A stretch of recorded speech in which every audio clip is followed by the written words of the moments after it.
umraga mustaqil keladiganlar uchun juda ham foydali ma'lumot.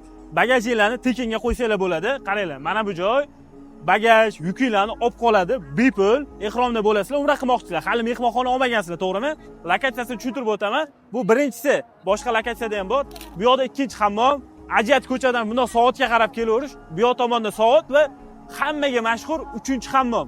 3-hammomni mana bu yoq tomonida bemalol borib bagajinglarni qo'ysanglar bo'ladi. Xudo xolisa, faqat vizalar bo'lishi kerak bo'ladi. Pasport, vizalar bo'lishi kerak bo'ladi. Shuni olib qolishadi. Umralarni qilib bo'lib, xudo xolisa bagajinglarni olib yo mehmonxonaga yoki Madinaga yoki vatanga qaytib ketaverasizlar. Bagajinglarni bepulga qo'yadigan joyi ikkinchi lokatsiyasi mana bu bo'ladi. Rasululloh sollallohu alayhi vasallam tavallud topgan joy deyiladi. Shuni oldida bu yoq tomon mana ko'prikka chiqib ketish. Lokatsiyani hamma tushundi, bildi. Xohlasanglar Ajat tomonda, soatni oldida, xohlasanglar bu yoq tomonda. Video manfaatli bo'ldi, ko'pchilikga yetib borish kerak bo'ladi. Siz bu uchun like bosib, qo'llab-quvvatlasangiz biz xursand bo'lamiz. Bizga podpiska bo'lib qo'ying. Oldindan bundan-da manfaatli videolar sizlarni kutmoqda. Assalomu alaykum.